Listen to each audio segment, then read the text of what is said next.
3, 2, 1.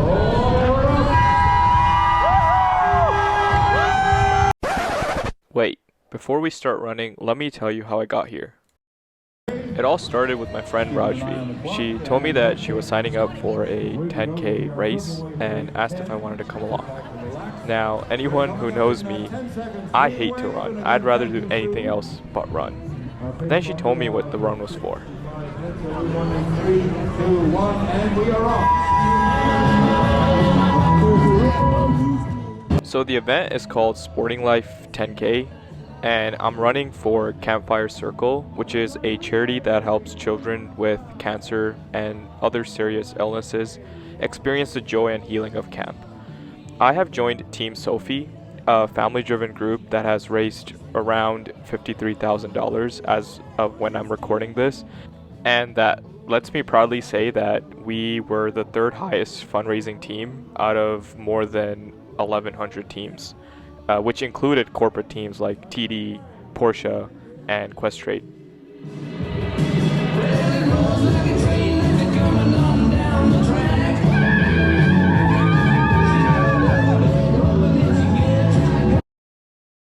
And this is Sophie. She's the heart of our team and one of the many reasons that we've come together. At just 3 years old, she was diagnosed with stage 4 cancer, which had spread to 21 parts of her body. She's undergone more than 50 chemotherapy sessions, over 50 radiation sessions, 21 immunotherapy treatments, an 11-hour surgery, and spent over 200 days in the hospital. This year, we got the heartbreaking news that her cancer returned, this time much more aggressively.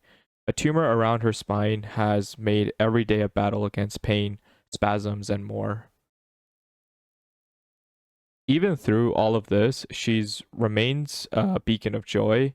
She's one of the many reasons we're running today, for courage, for Campfire Circle, for kids like Sophie. And that's how I found myself here, in the middle of it all. It kind of felt amazing to be part of a group that wasn't just running for fitness or even a medal, but something bigger. Before I knew it, the horn blew and it was on.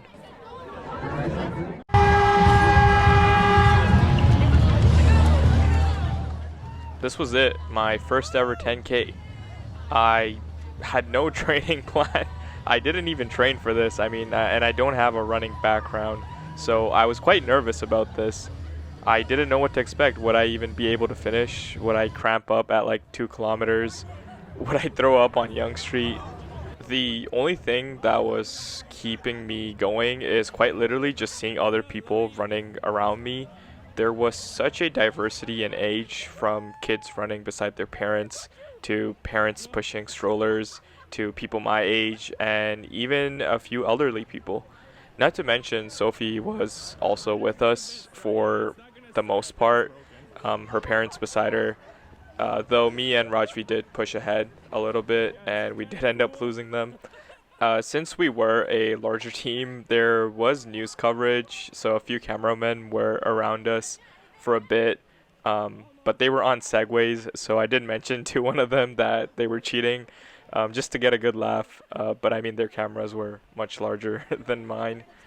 One thing I did realize was the hardest part is just getting started. Once we got started, it kind of just felt like everything was a blur and you kind of just kept going along with the crowd, which made it a lot easier to keep up.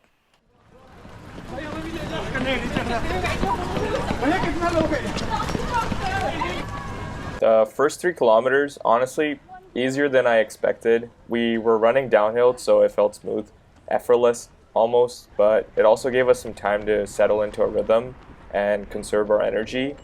But I started realizing that while my legs were holding up, I was starting to feel it in my breathing. Initially, before this run, I thought that my legs would be the first to go, not my lungs.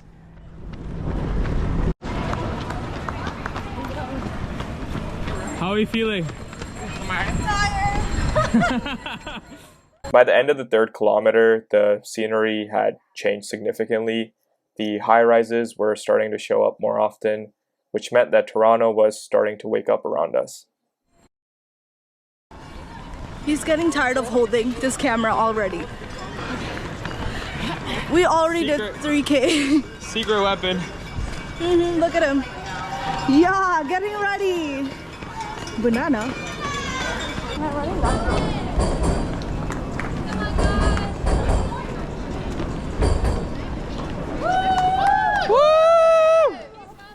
Before we knew it, we had hit the 5K mark. Half of the run already behind us.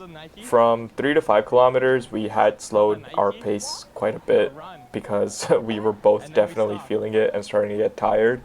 But while we were entering the cityscape, we were just raiding restaurants we passed and also played a spontaneous game of I Spy with My Little Eyes.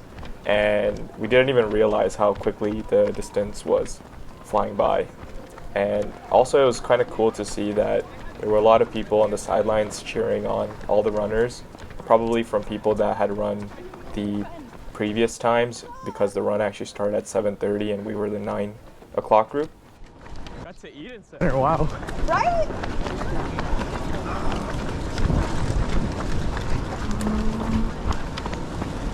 Decided yeah, 100%. We're getting into that. We're gonna rest.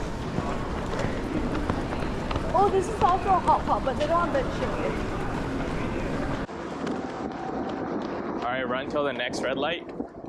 From there or here? From here. Okay. While it's safe to say that we didn't run the entire distance from start to finish, we did come up with a strategy to help us keep pace. So in order to make sure that we were running more than we were walking, we would run from one traffic light to the next, just one block at a time, and then we would walk until we caught our breath. So our hope was kind of simple. We wanted to run more than we had walked, and bit by bit we would try to keep up our pace with the rest of the runners.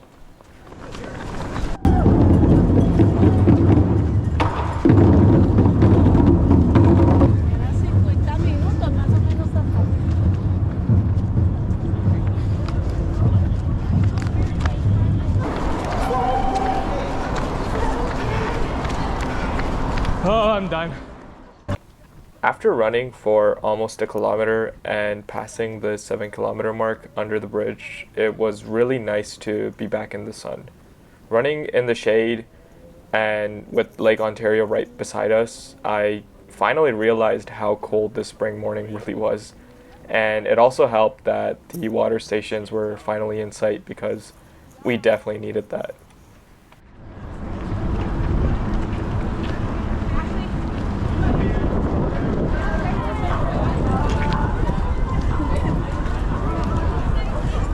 Cheers! Roger Center! Woo!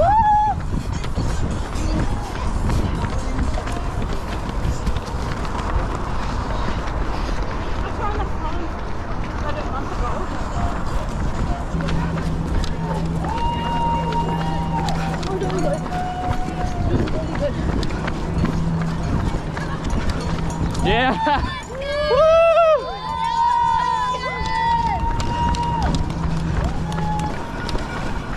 I see 9 kilometers. Yeah. You want to jog until there? No. Okay. Light to light. Okay. Stick to our rule. So we hit the 9-kilometer mark after our short water break, and honestly I was struggling at this point. I mean, my legs were very heavy, my energy was fading, I was always out of breath, but looking around I saw that I wasn't the only one. There were a lot of us that were feeling it. But still, I knew one thing, and that was that I didn't want to walk across the finish line as much as my body wanted to. Gotta continue!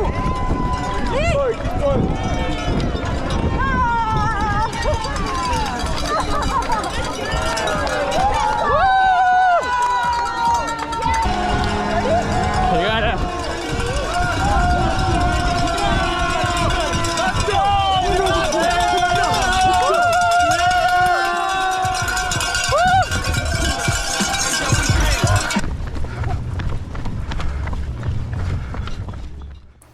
As we got closer to the end of the run, the energy really started to shift, there were people everywhere just cheering us on. Some of them had been runners that had already finished, some were volunteers, and others who had just come out to support the cause and the runners. And with Rajvi consistently motivating me, it really started to hit me that I was actually going to finish this running. Looking back at it now, the whole experience still feels unbelievable. I mean, I didn't train for this, I'm not in the best of shapes, but I think that that's what makes it even more meaningful. It's kind of proof or a testament that if you really put your mind to something and you have the right people beside you supporting you, you can do a lot more than you think. I'm so glad that I got to be a part of this, to run and raise money for a cause I really believe in, supporting kids fighting cancer and serious illnesses. Along the way, I've met some incredibly kind people, made friendships that I'll never forget, and one thing's for sure, that I'm going to be back here doing this next year, and hopefully the next time I'm going to do a bit more training, knowing how much I struggled to get this far. I finished this run in 1 hour and 24 minutes. No personal records were broken, but for me, it was never about the time. If this run or this story spoke to you, I'll be leaving more information about Sporting Life 10K and Campfire Circle in the description below. And if there's something in your life that you've been avoiding because it feels hard, maybe it's running, maybe it's something else, just remember you already have what it takes and you hold the power to accomplish a lot more than you realize. I just want to say thank you so much for watching and being a part of this journey. All the links are in the description if you want to learn more or get involved. Until next time, take care, stay kind, do hard things, and I'll see you in the next one.